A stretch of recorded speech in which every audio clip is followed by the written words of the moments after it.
Hello बच्चों, welcome to our YouTube channel. तो आज हम करेंगे स्टैंडर्ड 8 मैथमेटिक्स का चैप्टर नंबर 7 जिसका नाम है वेरिएशन। स्टैंडर्ड 8 के मैंने पहले 6 चैप्टर्स कंप्लीट कर दिए हैं, सारे प्रैक्टिस सेट के सारे क्वेश्चन सॉल्व किए। अगर आपने वो नहीं देखे हैं तो यहाँ पे ऊपर एक लिंक आएगा, वो लिंक में आपको प्लेलिस्ट मिल जाएगा 8 स्टैंडर्ड का, जिसमें लाइन वाइज सारे प्रैक्टिस सेट आपको मिल जाएंगे। आप कोई भी प्रैक्टिस सेट सेलेक्ट करके वो वीडियो देखकर वो प्रैक्टिस सेट समझ सकते हैं। आज वेरिएशन शुरू करने के पहले, अगर आपने 7 स्टैंडर्ड में मेरे वीडियोस देखे हैं तो वो प्रपोर्शन करके मैंने एक चैप्टर सिखाया था आप लोगों को, direct proportion and inverse proportion. I think chapter number 9 था 7 स्टैंडर्ड में, और वो चैप्टर बहुत ज़्यादा इंपॉर्टेंट है अगर आपको ये चैप्टर समझना है तो। वैसे अगर वो नहीं देखा है, आपके स्कूल में वो पोर्शन ओमिट किया था और आपने नहीं देखा है तो टेंशन मत लो, मैं ये चैप्टर सिखाऊंगा तब आपको सारी चीज़ें वापस बताऊंगा। लेकिन अगर आपने वो देखा है तो एक बार रिवाइज कर लीजिए। उसका भी लिंक यहाँ पे ऊपर राइट साइड में कॉर्नर में आएगा, उसमें 3-4 प्रैक्टिस सेट थे, वो आप देख सकते हैं और इजीली समझ सकते हैं। तो आज हम शुरू करते हैं वेरिएशन। मैं फिर से स्क्रैच से थोड़ा अज्यूम करूंगा कि आप लोगों को प्रपोर्शन में नहीं आता है। वो प्रपोर्शन आता होगा तो आपको थोड़ा रेपिटेटिव लगेगा, लेकिन एक बार रिवाइज हो जाएगा तो प्रॉब्लम नहीं है ना। बहुत टाइम हो गया 7 स्टैंडर्ड करके, है ना, और लास्ट ईयर ऑनलाइन एग्जाम दिया था तो अच्छे से पढ़ा भी नहीं होगा शायद काफ़ी लोगों ने, तो हम लोग रिवाइज कर लेंगे। ओके, चलो शुरू करते हैं। तो सबसे पहले समझते हैं वेरिएशन का मतलब क्या होता है। अगर आपके सामने दो चीज़ें रखी है और एक चीज़ में कोई चेंज आया, ठीक है, हो सकता है वो बढ़ गया या कम हुआ, और उसके हिसाब से दूसरी चीज़ चेंज होती है। पहले वो दूसरी चीज़ ऐसे ही थी, लेकिन जैसे ही उसने देखा कि पहली चीज़ चेंज हो रही है, सेकेंड वाली चीज़ भी चेंज होती है। ठीक है, कैसे चेंज होगी वो बाद में देखेंगे। लेकिन अगर ऐसे दो क्वांटिटीज़ हैं जिनके बीच में ऐसा कोई रिलेशन है कि एक चेंज हो रहा है, चेंज हो रहा है मतलब वेरी होना, वेरी इंग्लिश वर्ड है, ठीक है। तो अगर एक चेंज हो रहा है तो दूसरा भी उसके हिसाब से चेंज होता है, उसको बोलते हैं वेरिएशन। ओके, वेरिएशन नहीं बोलते हैं इसको, वेरिएशन। उसमें वेरिएशन में दो टाइप्स है, direct variation and inverse variation. सबसे पहले हम समझते हैं कि डायरेक्ट वेरिएशन क्या होता है। उसके लिए मैंने एक एग्जाम्पल बताया। अगर आपने मेरे 7 स्टैंडर्ड के वीडियोस देखे हैं तो आपको ये एग्जाम्पल याद होगा, नहीं याद है तो भी कोई टेंशन नहीं है, मैं एग्जाम्पल पूरा आपको समझा रहा हूँ। लेट्स से ये एक सर्कल लिया और इसके बीच में आपने एक डायमीटर बनाया। डायमीटर क्या होता है? सर्कल के एंड टू एंड पॉइंट्स जो ज्वाइन करता है और सेंटर से पास होता है, वो लाइन को बोलते हैं डायमीटर। तो जैसे ही ये सर्कल के अंदर मैंने ये डायमीटर बनाया तो सर्कल के कितने टुकड़े हो गए, कितने पार्ट्स हुए? वन पार्ट, सेकेंड पार्ट, है ना, ये एक पार्ट है, फिर ये सेकेंड पार्ट है। तो मैंने एक टेबल बना दिया जिसमें लिखा डायमीटर। एक डायमीटर बनाते हैं तो पार्ट्स कितने हुए? सर्कल के दो पार्ट्स हो गए। सपोज आपने ये डायमीटर तो रखा ही, एक दूसरा डायमीटर ऐसे बना दिया, बना सकते हैं ना, एक सर्कल में इनफाइनाइट डायमीटर बना सकते हैं। तो अगर ऐसा बनाया तो सर्कल के कितने पार्ट्स हो गए? ये देखो, एक, दो, तीन, चार, चार पार्ट दिख रहे हैं आप लोगों को। One part, second part, third part, fourth part. तो अगर मैंने दो डायमीटर बनाए तो कितने पार्ट हो रहे हैं? 4। वैसे ही अगर मैंने ये दो तो रखे ही जो इधर थे, वो एक और बना दिया तो कितने टुकड़े हो गए सर्कल के? इक्वल है कि नहीं टुकड़े वो मत देखो, खाली टुकड़े कितने हैं वो देखो, अलग अलग। 1 2 3 4 5 6, है ना। तो अगर 3 है तो यहाँ पे 6 टुकड़े बने। और अगर आपने चार पार्ट, देखो डायमीटर यहाँ पे 3 थे और एक डायमीटर यहाँ पे डाल दिया तो कितने पार्ट्स बने? 1 2 3 4 5 6 7 8। तो 4 थे तो 8 बन गए। पिज्ज़ा जैसा लग रहा है ना ये। तो जैसे जैसे डायमीटर बढ़ रहे हैं, देखो 1 से 2 हुआ, 2 से 3 हुआ, 3 से 4 हुआ, वैसे वैसे पार्ट्स भी बढ़ रहे हैं ना। पहले 2 था, फिर 4 हुआ, फिर 6 हुआ, फिर 8 हुआ। तो एक क्वांटिटी बढ़ रही है, उसके हिसाब से दूसरी क्वांटिटी भी बढ़ती है ना। ये बढ़ रहा था तो ये भी बढ़ रहा है। जब ऐसा होता है ना, डायरेक्ट डायरेक्ट रिलेशन है इनके बीच में, इसको ज़्यादा मिला तो इसको भी ज़्यादा चाहिए। दो भाई हो, दो बहनों के बीच में होता है ना, एक भाई को 2 चॉकलेट दिया तो दूसरा बोलेगा मुझे भी 2 चाहिए या 2 से ज़्यादा चाहिए, 2 से कम तो लूंगा ही नहीं। ऐसा होता है ना। तो वैसे ही ये जब बढ़ रहा है तो ये भी बढ़ता है, इसको बोलते हैं डायरेक्ट वेरिएशन। आया समझ में डायरेक्ट वेरिएशन का मतलब? अब डायरेक्ट वेरिएशन में एक रिलेशन होता है, रिश्ता होता है। ये दोनों के बीच में क्या रिश्ता है देखो, इनका रेशियो लो। तो इनका रेशियो क्या आएगा? 1/2, दिख रहा है ना, 1/2। फिर इसका रेशियो लो, इसका रेशियो क्या आएगा? 2/4। इसका रेशियो आएगा 3/6। इसका रेशियो आएगा 4/8। कट करो, देखो यहाँ पे 2 1 jar, 2 2 jar, 3 1 jar, 3 2 jar, 4 1 jar, 4 2 jar. दिख रहा है हर जगह 1/2, 1/2, 1/2, 1/2। ऐसे 50 डायमीटर ले लेंगे ना तो भी रेशियो लेंगे तो 1/2 ही आएगा। जादू नहीं है, डायरेक्ट वेरिएशन का प्रॉपर्टी है कि दोनों क्वांटिटी का रेशियो लेंगे तो हमेशा कांस्टेंट एक ही टर्म आएगा। वो टर्म क्या होगा वो नहीं पता, लेकिन सेम आएगा। कितने भी डायमीटर्स बना दो, 1000 डायमीटर बनाओगे ना तो यहाँ पे पार्ट्स भी उसके हिसाब से ही आएंगे। फिर 1000 अपॉन ये वाला रेशियो लेंगे तो 1/2 ही आएगा। हमेशा दोनों का रेशियो जो है सेम आएगा। सेम कुछ भी हो सकता है, वो वैल्यू कुछ भी हो सकती है, लेकिन आएगी सेम। पक्का समझा डायरेक्ट वेरिएशन क्या है? डायरेक्ट वेरिएशन में हम लोग दो क्वांटिटीज लेते हैं। ये दो चीजें हैं ना, एक डायमीटर है एक पार्ट्स, ठीक है। ये दो चीजें हमने ली। अगर डायमीटर बढ़ रहे हैं तो पार्ट्स भी बढ़ रहे हैं, और डायमीटर और पार्ट्स का रेशियो मतलब एक नंबर के ऊपर दूसरा नंबर लेते हैं ना ऐसा। तो ये जो रेशियो है ना, ये रेशियो हमेशा सेम आता है, कांस्टेंट आता है। कोई दूसरा केस लेंगे तो उसमें कुछ और आएगा, हो सकता है उसमें 1/5 आए, लेकिन सारों में 1/5 आएगा वो वाले केस में, ठीक है। ये वाले केस में देखो 1/2 है ना, तो हर जगह देखो 1/2 1/2 1/2 आते जाएगा। पक्का समझा? डायरेक्ट वेरिएशन में क्या कांस्टेंट होता है? रेशियो। याद रखना है, ये प्रॉपर्टी बहुत काम आने वाली है। समझ में आया डायरेक्ट वेरिएशन क्या है? दो क्वांटिटीज थी, अगर एक बढ़ी तो दूसरी भी बढ़ रही है, ठीक है। इनके बीच का रिश्ता क्या है? पहला वाला बढ़ा तो सेकंड वाला भी बढ़ेगा, तो बोलेंगे कि भाई तुम लोग डायरेक्ट वेरिएशन में हो एक दूसरे के साथ। ओके, डायरेक्ट वेरिएशन का और कोई एग्जांपल पता है क्या आपको? जैसे आपने थोड़ी मस्ती की तो मम्मी थोड़ा मारेगी, बहुत ज़्यादा मस्ती की तो बहुत मारेगी, ऐसा हो सकता है ना। या फिर बारिश गिर रही है, थोड़ा सा बारिश गिरा तो पानी कम भरेगा, बहुत ज़्यादा बारिश गिरी तो बहुत ज़्यादा पानी भरेगा। जितनी ज़्यादा बारिश उतना ज़्यादा पानी। तो दोनों में देखो एक चीज़ बढ़ रही है, बारिश बढ़ रही है तो नीचे पानी भी बढ़ रहा है। ये सब जो एग्जाम्पल्स हैं वो डायरेक्ट वेरिएशन के होते हैं। ओके, आपके कोई एग्जाम्पल्स है तो आप कमेंट सेक्शन में मुझे बता सकते हो कि डायरेक्ट वेरिएशन है कि नहीं। आपको डाउट है तो आप पूछ सकते हो। समझा डायरेक्ट वेरिएशन? चलो अब इसके प्रॉब्लम सॉल्व करेंगे और इसको लिखते कैसे हैं वो भी देखेंगे। तो यहाँ पे अगर मुझे बताना है कि वेरिएशन डायरेक्ट वेरिएशन है, डायमीटर को लेट से आपने x नाम दे दिया और पार्ट्स को नाम दे दिया y। पूरा बार बार डायमीटर लिखना थोड़ा डिफिकल्ट है ना, टाइम लगता है। इससे अच्छा उसकी जगह पे x लिख देंगे और पार्ट्स की जगह पे y लिख देंगे। हम लोगों को पता है कि दोनों के बीच में कौन सा रिश्ता है? डायमीटर पार्ट्स का मामा है ना, दोनों डायरेक्ट वेरिएशन में है, ठीक है। तो डायरेक्ट वेरिएशन में क्या होता है? आप ऐसे लिखते हैं x और ये ऐसा सिंबल बनाते हैं, is directly proportional to y। तो इसको कैसे लिखेंगे? x is in direct variation with y, ठीक है। ये जो साइन है कैसा है? इसको अल्फा बोलते हैं। ये ग्रीक लेटर है, ये ऐसे बनाते हैं, देखो ऐसे एंड ऐसे, ठीक है। एकदम परफेक्ट बनाना जरूरी नहीं है, बस ऐसा बना दोगे तो ठीक है। ऐसा अंडरलाइन नहीं करना है, ऐसे होता है, देखो सिंबल है ऐसे ऐसे। ओके, तो ऐसा जब भी लिखोगे तो ऐसा पढ़ोगे कैसे इसको? x is directly varying with y और x is in direct variation with y, ठीक है। प्रैक्टिस सेट 7.1 का फर्स्ट क्वेश्चन है, write the following statements using the symbol of variation. Symbol of variation क्या था? मैंने अभी आपको बताया ना, हम लोग ऐसा जो सिंबल बनाते हैं ना ऐसे, जिसको अल्फा बोलते हैं, इसको बोलते हैं सिंबल ऑफ वेरिएशन। तो उसने बोला ये यूज करके ये दो क्वेश्चंस को लिखो। पहला क्या लिखा है? Circumference C of a circle is directly proportional to its radius r। देखो लेटर्स डिनोट किए ना हमने, एक्स वाई लिए थे, वैसे यहाँ पे C और R दिया है ताकि बड़ा बड़ा नाम सर्कमफ्रेंस और रेडियस ये सब लिखना ना पड़े। तो आपको ये फर्स्ट वाला ये सिंबल यूज करके लिखना है। कैसे लिखेंगे? तो ये लिखेंगे C, फिर ये लेटर और R। C is directly proportional, C is directly proportional to R। अच्छा, ये वेरिएशन है, डायरेक्ट वेरिएशन है, इसको वेरिएशन का साइन बोलते हैं। जब आप इनवर्स पढ़ेंगे ना तब आपको समझ में आएगा दोनों के बीच में डिफरेंस क्या है। तो डायरेक्टली आप C के बाजू में R लिख के बीच में ऐसा अल्फा डाल दोगे ना तो उसको बोलते हैं डायरेक्ट वेरिएशन। इनवर्स में थोड़ा अलग होता है, इनवर्स अभी ज्यादा सोचो मत, डायरेक्ट देख लो। तो इसने बोला है डायरेक्टली प्रोपोर्शनल, तो हम लोग ने क्या लिखा? C directly proportional to R। Okay, वैसे ही सेकंड का क्या आएगा?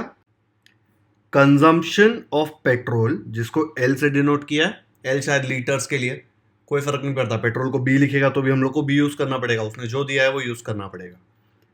Consumption of petrol L in a car and distance travelled by that car d are in direct variation. बहुत डिफिकल्ट यार ये तो. देखो यहाँ पे consumption of petrol L and क्या है D are in direct variation. बस इतना ही लिखना है. अभी आप बोलेंगे सर आपका भी सिंबल सेम नहीं आ रहा है.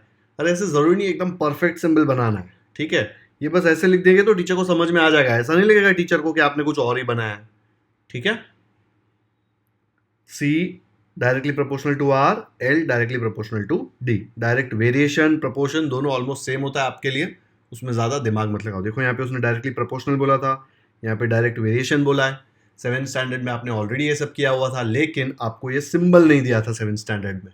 अभी ये सिंबल यूज करना है आपको. आ गया समझ में? चलो आगे बढ़ते हैं. सेकेंड क्वेश्चन, ये सॉल्व कराते कराते मैं आपको डायरेक्ट वेरिएशन का थियोरी भी सिखा दूंगा. ठीक है, अगर मैं डायरेक्टली थियोरी सिखाऊंगा ना ऐसे ही तो आपको बहुत बोर होगा. क्वेश्चन सॉल्व कराते कराते आपको थियोरी सिखा दूंगा तो आपको थियोरी भी समझ जाएगा और उसको यूज कैसे करते हैं वो भी समझ जाएगा. सेकेंड क्वेश्चन में दिया है complete the following table considering that. देखो ये टेबल में कुछ खाली जगह है, you have to complete that the cost of apples दिख रहा है, cost of apples and their number मतलब कितने एप्पल आएंगे. कॉस्ट मतलब कितने का पैसा कितना लेंगे वो, और उतने पैसे में कितने एप्पल्स मिलेंगे. Are in direct variation. तो यहां पे मैं लिख सकता हूं y is in direct variation with x. लिख सकता हूं ना? तो ऐसे लिखेंगे the cost of apples and their number are in direct variation. Cost of apples y है इसलिए उसके बाजू में y लिखा, नंबर x है इसलिए उसके बाजू में x लिखा. अब ये डायरेक्ट वेरिएशन में तो मैं क्या लिख सकता हूं, y ये वाला अल्फा साइन और x. y directly varies with x. अब ये जो साइन है ना ये हमारे ज़्यादा काम के नहीं है. अगर क्वेश्चन सॉल्व करना है तो हम लोग को ये साइन को इक्वल टू में कन्वर्ट करना पड़ेगा. तो जैसे मैं यहाँ पे इक्वल टू डालूंगा ना तो यहाँ पे एक k आ जाएगा. ठीक है, ये x ये y और x ऐसे ही रहेंगे, ये इसके जगह पे इक्वल टू k आ जाएगा. और ये k क्या है, तो ये k है कांस्टेंट ऑफ वेरिएशन. तो ये वेरिएशन था, उसके जगह पे हम लोगों ने k डाला इसलिए वेरिएशन तो आएगा ही.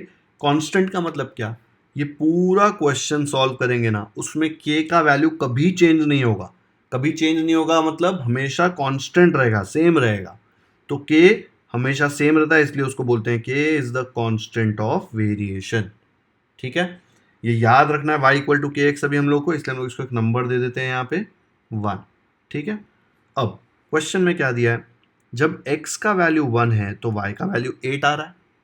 दिया ही है ना, क्वेश्चन में ही टेबल दिया. देखो x के जगह पे 1 तो y इक्वल टू 8. तो मैं बोल सकता हूँ now when x is equal to 1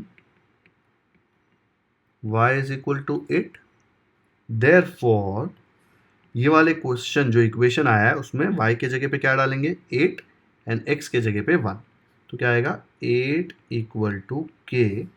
ये k x का मतलब क्या होता है, k x का मतलब k मल्टीप्लाइड बाय x. कभी भी दो लेटर्स ऐसे बाजू में लिखे होंगे ना a b, उसका मतलब a multiplied by b maths में. ठीक है, तो k x का मतलब होता है k multiplied by x. x का वैल्यू क्या है 1. ये वैल्यूज जो है हम लोगों को क्वेश्चन में ही दिया था. x इक्वल टू 1 है तो y इक्वल टू 8 है. तो हम लोग ने इसमें x के जगह पे 1 डाल दिया, y के जगह पे 8 डाल दिया. k तो बेचारा ऐसे ही रहेगा. अब k मल्टीप्लाइड बाय 1 क्या होगा, कोई भी नंबर को 1 से मल्टीप्लाई करेंगे तो नंबर खुद आता है ना. 90 into 1 90, 2000 into 1 2000, k into 1 k. तो मैं बोल सकता हूँ therefore 8 is equal to k into 1 की जगह पे k आ जाएगा. 8 इक्वल टू k का मतलब क्या है, k इक्वल टू 8 ना. तो ये हम लोग को k का वैल्यू मिल गया. ये जिंदगी भर चेंज नहीं होने वाला है क्वेश्चन के लिए. ठीक है, तो देयरफॉर मैं यहाँ पे ये इक्वेशन में k के जगह पे क्या डाल सकता हूँ 8. तो मैं बोल सकता हूँ therefore y is equal to k के जगह पे क्या डाल देंगे 8 x. ठीक है, बाकी सब सेम है, सिर्फ k के जगह पे 8 है. आया समझ में? इसको बोलते हैं इक्वेशन ऑफ वेरिएशन. देखो यहाँ पे k लिखा था कांस्टेंट ऑफ वेरिएशन, अब k का वैल्यू डाल दिया, जो आपको मिला ना ये, इसको बोलते हैं इक्वेशन ऑफ वेरिएशन। तो लिख देना is the equation of variation. खत्म। एक बार आपको ये मिल गया ना तो आपका काम आसान हो गया, पूरा क्वेश्चन इजीली सॉल्व होने वाला है। ठीक है, यही यूज करके हम लोग ये पूरा टेबल भर देंगे। ओके, यहाँ पे देखो ये वाला तो ऑलरेडी भरा हुआ है तो यहाँ पे कोई काम नहीं करना है। ये वाला देखो, यहाँ पे y का वैल्यू क्या है, y का वैल्यू है 56, x का वैल्यू नहीं पता, तो हम लोग यहाँ पे क्या लिखेंगे, हम लोग यहाँ पे लिखेंगे when y is equal to 56, x is equal to नहीं पता है। ये वाले इक्वेशन में हम लोग y के जगह पे 56 सब्स्टिट्यूट करेंगे तो हमको x का वैल्यू मिल जाएगा। कैसे मिलेगा देखो, क्वेश्चन में अलग से नंबर नहीं दिया है लेकिन मैं यहाँ पे नंबर दे रहा हूँ ताकि आपको कंफ्यूज ना हो।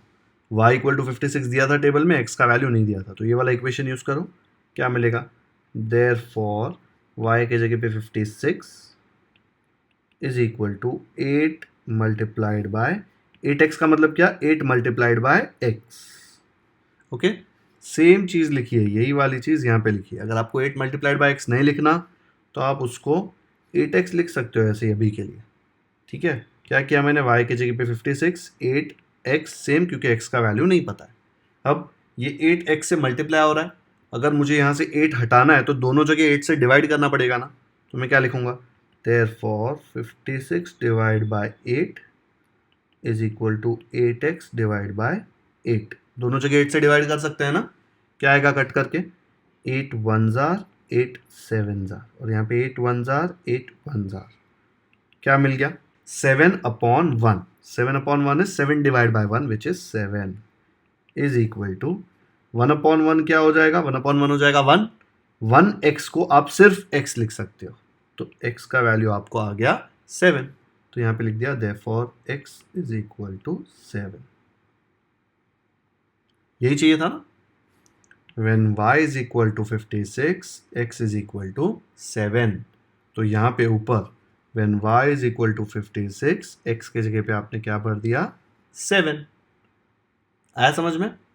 अब ये मैंने इसको नंबर 1 दिया था, इसको नंबर 2 दिया है, इसमें क्या बोल रहा है वो, x इज इक्वल टू 12, तो y का वैल्यू फाइंड करो, है ना। x के जगह पे देखो क्या दिया है 12, y का वैल्यू नहीं दिया ना, तो हम लोग क्या लिखेंगे, when x is equal to 12 y is equal to question mark, क्योंकि हमको नहीं पता है, नंबर 2 दिया है मैंने उसको, तो ये मैंने यहाँ पे लिख दिया when x is equal to 12 y is equal to question mark.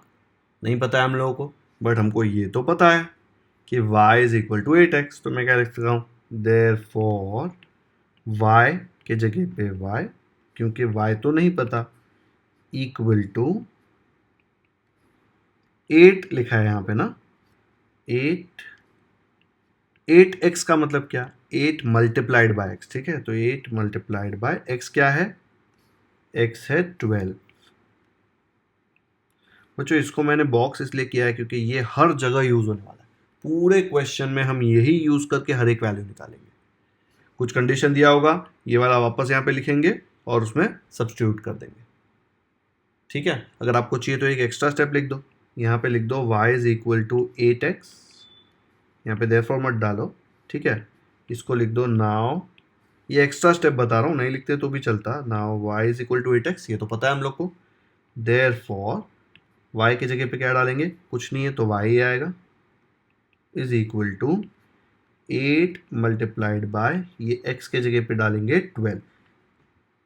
ठीक है, what is 8 multiplied by 12, 8 multiplied by 12 is 96, तो क्या आ गया y का वैल्यू, y का वैल्यू आ गया 96। y दिया था क्या, नहीं दिया था, लेकिन हमने निकाल दिया y का वैल्यू 96। ओके, आया समझ में। तो यहाँ पे ऊपर x इज इक्वल टू 12 था तो y का वैल्यू आया 96। वैसे ही देखो यहाँ पे y का वैल्यू 160 दिया है लेकिन x नहीं दिया है, तो हम लोग लिखेंगे when y is equal to 160 x is equal to question mark. Okay, तो क्या आ जाएगा, ऐसे लिखेंगे when y is equal to 160 x is equal to question mark. देखो यहाँ पे y 160 है, x नहीं पता तो क्वेश्चन मार्क। ओके, ये मैंने थोड़ा रीअरेंज किया है बिकॉज मेरे पेज में जगह नहीं है, बार बार पेज टर्न करूँगा तो आपको कन्फ्यूजन होगा, आप नेक्स्ट पेज पे लिख सकते हैं, ठीक है।